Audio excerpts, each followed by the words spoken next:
Hello बच्चों, तो आओ प्रश्न को देखते हैं। यदि 6 मीटर तथा 11 मीटर ऊंचाई के दो खंभे एक समतल मैदान पर ऊर्ध्वाधर इस प्रकार खड़े हुए हैं कि इनके पादों के बीच की दूरी 12 मीटर है, इन खंभों के शिखरों के बीच की दूरी हमें ज्ञात करना है। तो बच्चों देखो, यहाँ पर इसके लिए हमें 4 विकल्प दिया गया है। ए विकल्प में 12 मीटर, बी विकल्प में 14 मीटर, सी विकल्प में 13 मीटर, डी विकल्प में 11 मीटर। तो दिए गए चारों विकल्प में से बच्चों हमें सही विकल्प का चयन करना है। तो दिए गए प्रश्न की मुख्य अवधारणा की बात करें तो बच्चों यहाँ पर हम पाइथागोरस प्रमेय का प्रयोग करेंगे। तो पाइथागोरस प्रमेय से हम जानते हैं कर्ण का वर्ग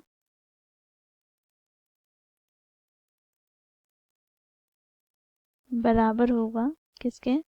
तो बच्चों देखो, यहाँ पर लंब के वर्ग तथा आधार के वर्ग के योगफल के। तो इस मुख्य अवधारणा की सहायता से हम दिए गए प्रश्न को हल करेंगे। बच्चों देखो, प्रश्न क्या कहा जा रहा है। तो 6 मीटर और 11 मीटर के दो खंभे एक समतल मैदान पर ऊर्ध्वाधर इस प्रकार खड़े हैं कि इनके बीच की दूरी 12 मीटर है।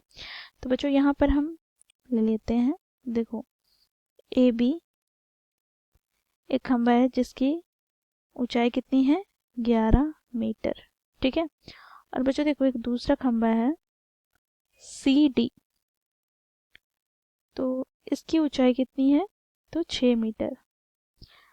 अब बच्चों देखो, इन दोनों खंभों की बीच की दूरी हमें प्रश्न में क्या दे रखा है, तो 12 मीटर। तो इन खंभों के शिखरों के बीच की दूरी, अर्थात बच्चों यहाँ से हमें BC की दूरी ज्ञात करनी है। ठीक है बच्चों, देखो इस बिंदु को हम दे देते हैं E। हाँ ठीक है।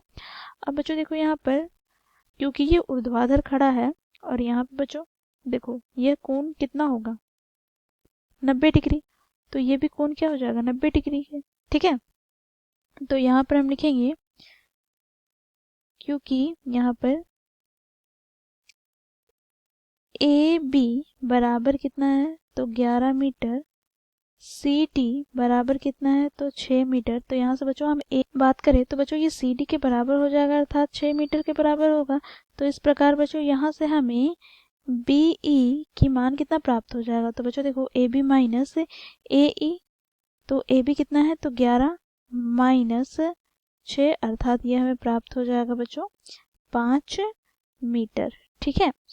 अब यहाँ पर हम सी ई की बात करें तो सी ई ए डी के बराबर होगा और ए डी हमें कितना दे रखा है, 12 मीटर। तो यहाँ पर हम लिखेंगे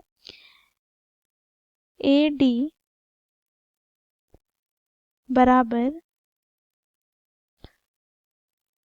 सी, यहाँ पर ई है ना, तो सी ई के बराबर, जो कि कितना दिया गया है, तो 12 मीटर।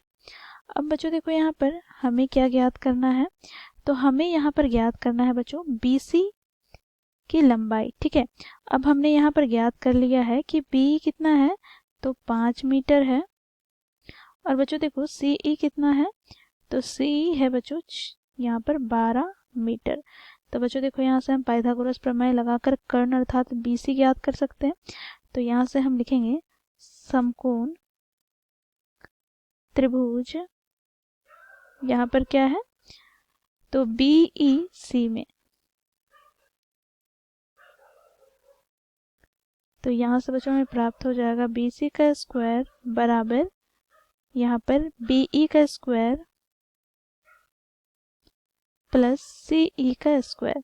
तो BC का स्क्वायर बराबर BE कितना है, तो B हम लोगों ने ज्ञात किया है बच्चों, ये क्या है, तो 5 मीटर। तो यहाँ पर 5 का स्क्वायर प्लस C कितना है, तो 12, तो 12 का स्क्वायर। तो यहाँ से हमें प्राप्त हो जाएगा BC का स्क्वायर बराबर 5 का स्क्वायर 25 प्लस 12 का स्क्वायर 144। तो यहाँ से हमें प्राप्त हो जाएगा BC बराबर अंडर रूट 169। तो यहाँ से बच्चों हमें BC बराबर क्या प्राप्त हो गया, तो 13 मीटर। तो इस प्रकार बच्चों हम लोगों ने BC का मान ज्ञात किया, अर्थात दोनों खंभों के शिखरों के बीच की दूरी ज्ञात किया। तो यहाँ पर हम लिखेंगे, अतः दोनों खंभों